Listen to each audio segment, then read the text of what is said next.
Hey everybody, KMO here with another Out of My Head video. In yesterday's video, I started to share some of the content of the book, The Narrow Corridor, States, Societies, and the Fate of Liberty by Daron Acemoglu and James A. Robinson. And I think I did a fairly decent job for like a 10-minute off-the-cuff video. And I think the quality of my presentation is reflected in the quality of a comment that I got. Regular commenter Heyo Speaker writes, I haven't read the book. Does the message fit with this hypothesis? Liberty flourishes when both A, powerful power structures are allowed to flourish, and B, all such power structures are readily challengeable, replaceable, changeable by their subjects at all times. Well, yes and no. Acemoglu and Robinson in the book, they take as their starting point Thomas Hobbes. Thomas Hobbes said, if you don't have a centralized state, a Leviathan, that has a monopoly on violence and that everybody submits to, then the only other alternative is what he calls the state of nature, which is a war of all against all, where every man is the enemy of every man, and you live in constant fear of violent attack. And you can't do anything, you can't really be productive because you have no guarantee that you will be able to keep what you make, or the crops that you raise. There's no possibility for advanced trade or advanced manufacturing or really getting people together to do the sorts of projects that only organized groups of people can do because everybody lives in fear of everybody else. Well, that's not really true. Hobbes, in his formulation, he failed to anticipate that states can be despotic. You can have a despotic Leviathan, but he missed that when there is no centralized authority that has a monopoly on violence, when you have no Leviathan, you have an absent Leviathan, what you get instead, in most cases, is a pattern of behavior which over time gets codified into norms, regulations, codes of conduct. Basically, there are sorts of behaviors which are unacceptable, and the society, even in the absence of a centralized authority, will enforce certain codes of conduct. There are two big drawbacks to this arrangement. One is that individual liberty has never been enshrined, by non-state norms anywhere ever. People are expected to behave in accordance with the norms, and if you don't, you will be corrected one way or another. And in most of the world, women get corrected a whole lot harder than men do. The other problem with the cage of norms as a check on violence is that it also, in a lot of places, it is so focused on stymieing the ambitions of, the charismatic people or the powerful people, the people who, for whatever reason, have more say than others. It is so, the cage of norms, the norms of the societies are so focused on preventing runaway power that they tend to prevent or head off activities which would create a surplus. They would create abundance. They would create comfort and success and, a more complex society.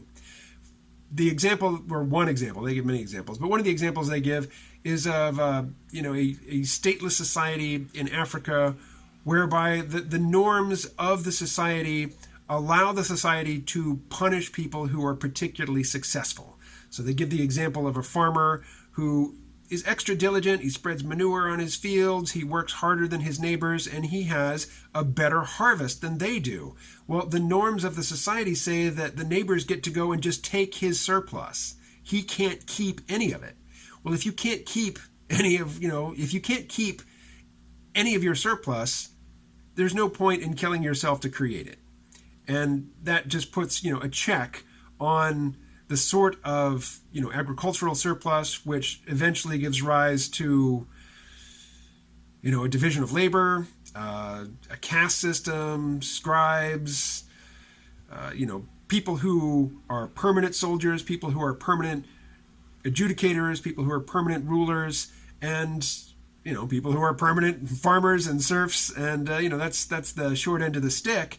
But, the benefit is of a complex society with, more than one job role, more than, hunter and gatherer, more than just farmer and, petty despot. Eventually, you get a very complex society like the one that we enjoy right now. It's a hard row, and it usually doesn't involve liberty for the individual, at least not at first. This is something that arises over time.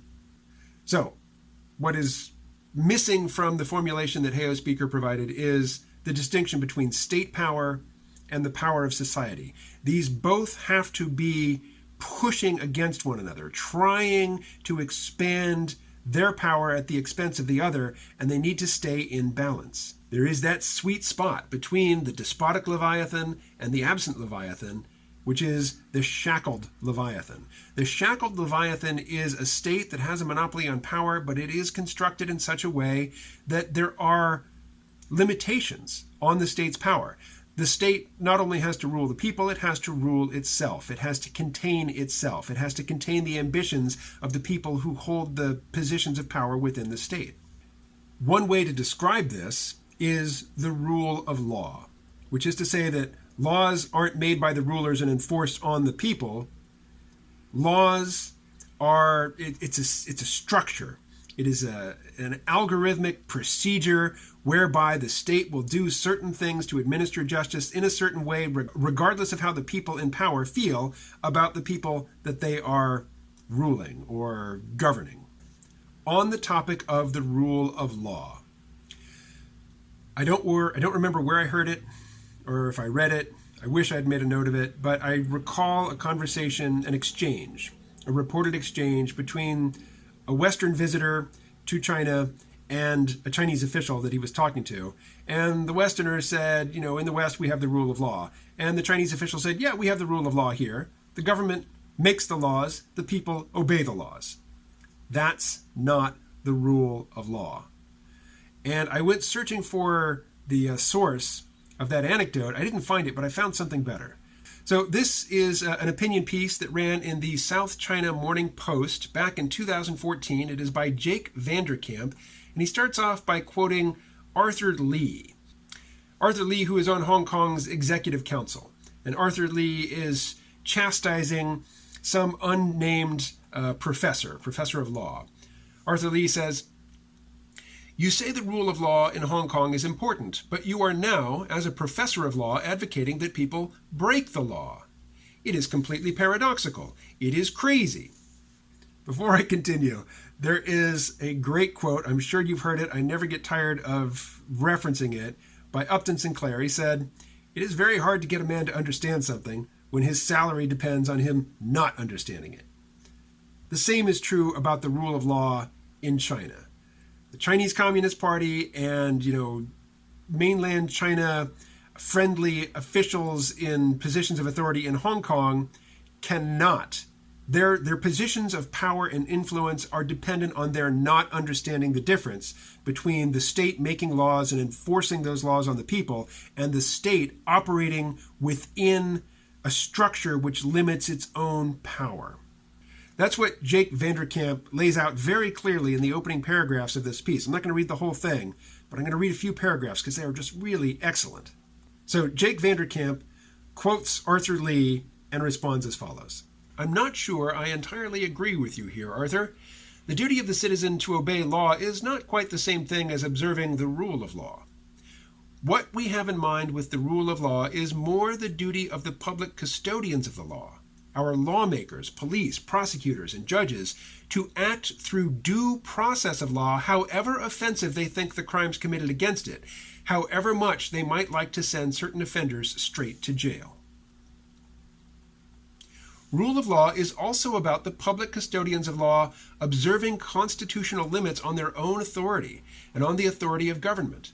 It is what prevents them from enacting laws that violate constitutional rights or enforcing laws in ways that the Constitution or the common law does not permit. But it does not say much about citizens obeying the law. It only says that when they are charged with breaking the law, they will be dealt with as the law provides and not arbitrarily." All right, I'm going to end there. It goes on for several more paragraphs. It's definitely worth reading. So, to summarize, the powerful structures which give rise to liberty only occur when there is both a strong state and a strong society which works to expand its power in opposition to the state. If the state gets too far ahead of the society, then basically you just have the rule of the powerful using the institutions of the state to rob the people and to deal harshly with people on a completely arbitrary basis. Look at North Korea. At the opposite extreme, if the power of society is so much stronger than the state that the state becomes irrelevant, you get either the absent Leviathan, which is, the state of nature. Basically, people are governed by the norms of their societies, not by the law of the land. Or you get what's called the paper Leviathan. And I will talk more about the paper Leviathan in a future video. So again, this is all content that comes from the book, The Narrow Corridor. Don't have the full title at hand, but there will be a link to it in the description below. I will talk to you again tomorrow.